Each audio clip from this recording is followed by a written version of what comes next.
Hey guys, Nomus RC. So the X-MAXX blew another ESC. Wonderful. So it went through the stock Traxxas one. The Max 6 did not hold up, unfortunately. But the combo that I bought was the 1650 kV, so I think that was just too much. Whatever, it is what it is. So we got something special in, and it's a monster. Here she is. That's a pretty big box.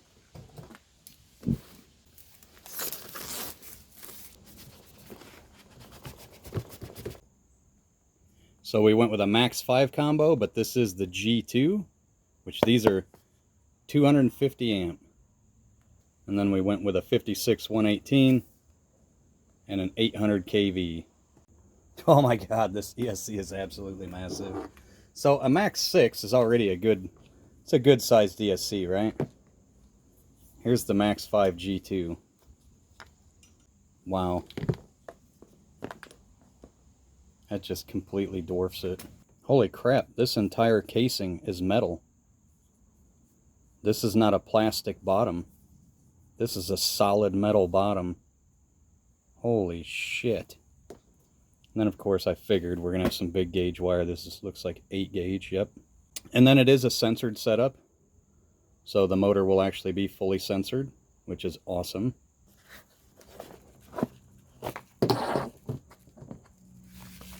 Holy crap, you guys, that is gigantic.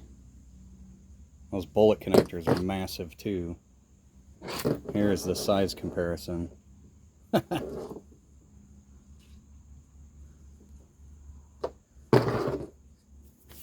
wonder how it'd do in my Ionic. Think that even turn the tires? So the Max 6 combo motor and ESC is now ripped out. Motor's still good, ESC's junk. This is the new Big Daddy that's going to go in here, and it is gigantic. I'm actually going to make a plate for it that goes right here that it'll screw to. We can just screw it to those 4 holes right there. And so let's get cracking. First thing that we'll do is we'll take the motor and we'll mount up our 8mm, 30mm motor mount. And then that actually just slides right in there. Well, it's kind of cool. It lines up with all 5 of the holes, so we can actually put 5 in here. Alright, let's check out our new 8mm pinions. By the way, be careful on these on any brushless motor. They're sharp.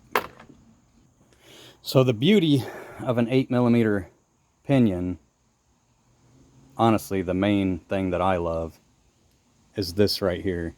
A 2.5mm grub screw instead of 2mm. Way less likely that you're going to strip it out. So we're just roughly going to put this on here because we don't know where it's actually going to contact with the spur gear yet. Just to set this in here and see.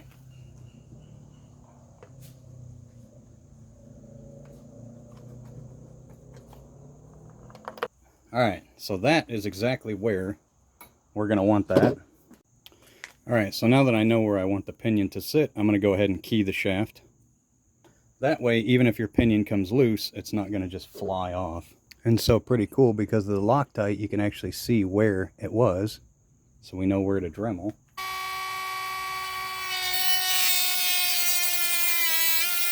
Okay, so as you can see, we got a nice keyed groove.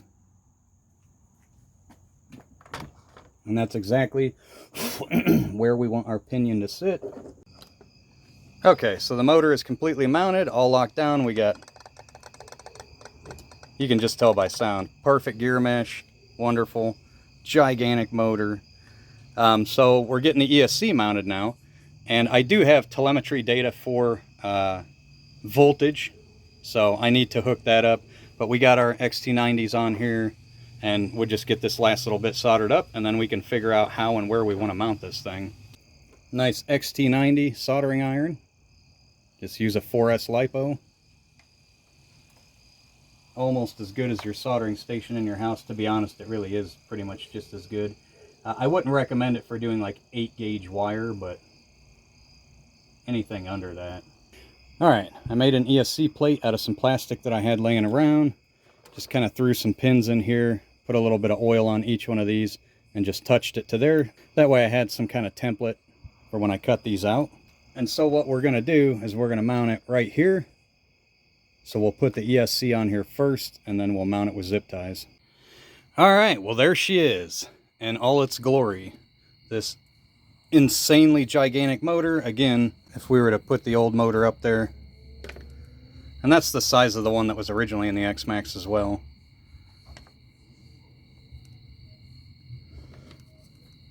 That's with it all the way at the rear. So quite a bit bigger motor. Obviously gigantic ESC.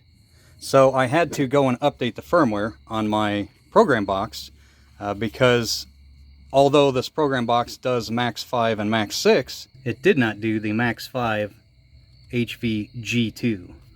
So this is actually capable of 12S as opposed to just 8S as well. Maybe I'll try that in the future, maybe not. Not really a concern right now at this moment.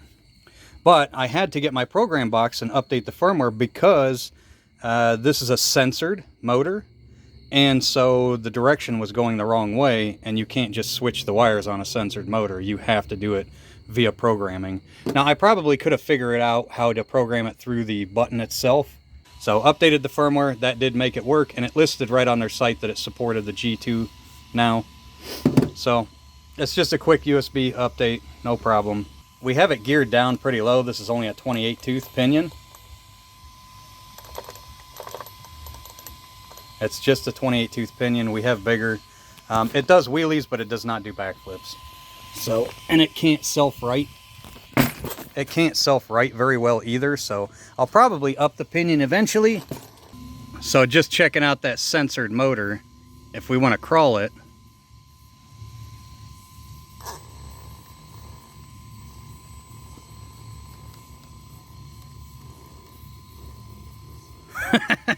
it is ridiculous to see an X-MAXX go that slow. Pretty cool though. And the throttle response, I haven't had a censored setup in so long. The throttle response is insane. Like, I love it. It's amazing. All in all, I'm pretty stoked about it. Love it. And we'll get a running video of it sometime soon. It's really dark out. I have tomorrow off. Maybe I'll have time to make a video on it. But I mean, it's nothing special as far as like the way it's set up right now. It's just going to be very, very usable. Like, I will never have to worry about this thing anymore. As always, guys,